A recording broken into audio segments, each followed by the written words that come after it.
நல்லூர் இணக்கம் நாளும் வளர்ந்துட எதிர்க்கட்சி சொந்தக்காரர்கள் அனைவருக்கும் மாலை வணக்கங்க. இன்று தவேக தலைவர் விஜய் அவர்கள் காங்கிரஸுடன் கூட்டணி செய்கிறாரா என்ற தலைப்பிலே ஒரு பதிவும், சீமான் அவர்கள் இன்று மாலை அளித்த பதிலில் விஜய் பற்றி ஒரு சில பதிலை அளித்துள்ளார். அதை பற்றியும் ஒரு அரசியல் பதிவை பார்ப்போம். இணைந்திருப்போம் எதிர்க்கட்சியுடன். எதிர்கட்சிகளால் நாட்டில் எல்லாமே ஆளுங்கட்சி தோத்து எதிர்கட்சி தான். நாட்டில் எல்லாமே எதிர்கட்சியாக பார்க்காதீர்கள், எதிர்கட்சியாக பாருங்கள். இந்த எதிர்கட்சி இருக்கான்ல, தமிழக வெற்றி கழக தலைவர் விஜய் அவர்கள் அண்மையிலே மதுரையிலே மாநாடு நடத்தி சிறப்பான தொடக்கத்தை அளித்துள்ளார். அவருக்கு ஆதரவு பெருகி வருகிறது.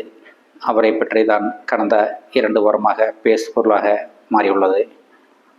இந்த நிலையிலே விஜய் அவர்கள் டெல்லியிலே காங்கிரஸ் கட்சியுடன் கூட்டணி பேச்சுவார்த்தை நடைபெற உள்ளதாகவும், காங்கிரஸ் கூட்டணியிலே விஜய் 70 சீட்டுகள் கேட்டுள்ளதாகவும்,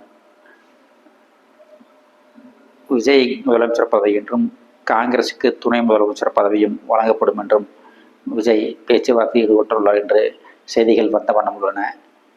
இது தவேக தொண்டர்களிலேயே மிகவும் எழுச்சியுடன் பேசப்பட்டு வருகிறது. ஏனென்றால் ஏற்கனவே விஜய் அவர்கள் மாநாட்டிலே நம்மளுடன் சில கட்சிகள் கூட்டணி வரும், அதுவரை நீங்கள் சஸ்பெண்டாக இருங்கள், பல கட்சிகள் நம்ம கட்சியுடன் பேசிக்கொண்டிருந்தன என்று தனது மாநாட்டின் உரையிலே தெரிவித்திருந்தார். இது தொண்டர்களிடையே சில கேள்விகளை கேட்க வைத்தது. இந்த நிலையில் தான் காங்கிரஸுடன் கூட்டணி என்று கடந்த 2 நாட்களாக சோசியல் மீடியாவில் செய்திகள் வந்த வண்ணம் உள்ளன.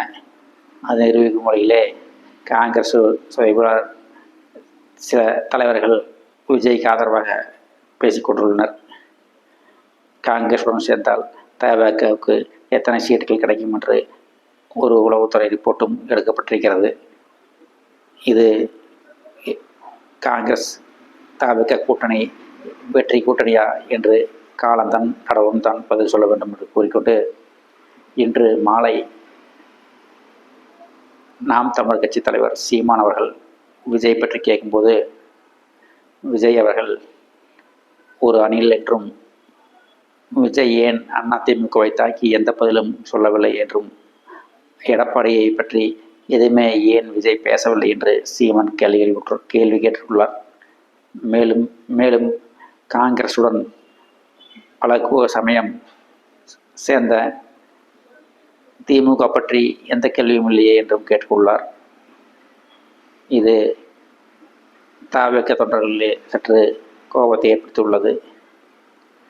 ஏனென்றால் சீமான் அடிக்கடி தவேகவுடன் முரண்பட்ட கருத்துக்களை தெரிவித்து வருகிறார்.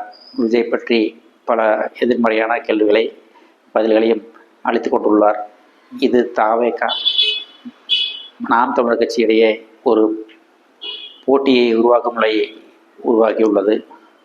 சீமான் அளித்த பேட்டியிலே பல விஷயங்கள் விஜயை தாக்கி பேசியுள்ளார். குறிப்பாக விஜய் ஒரு அங்கிள் இல்லை என்றும் ஜங்கிள் என்று தான் சொல்ல வேண்டும் என்றும், மு.க. ஸ்டாலினை அங்கிள் ஏன் சொல்ல வேண்டும், ஜங்கிள் தான் சொல்ல வேண்டும் என்று ஒரு விஜயை தாக்கி ஒரு பதிலை கொடுத்துள்ளார். இது மேன்மேலும் தவேக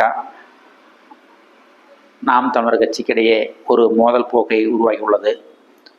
இது மேன்மேலும் அதிகரிக்கும் என்றுதான் தற்போதைய அரசியல் நிலவுகள் தெரிவிக்கின்றன என்று கேறிக்கொண்டு, என்று இந்த லெவலில் கூறிக்கொண்டு, எங்களுடைய சேனல் பிடித்திருந்தால் எங்களுடைய சேனலுக்கு ஆதரவு தான் என்று கூறி அவ்வளவுதான் காட்ட முடியும், அதுக்கு மேல காட்ட முடியாது. மற்ற கம்பெனிகள் காட்டலாம், ஆனா எங்க கம்பெனி காட்ட. எதிர்கட்சிகளால் நாட்டில் எல்லாமே ஆளுங்கட்சி தோத்து எதிர்கட்சி தான்.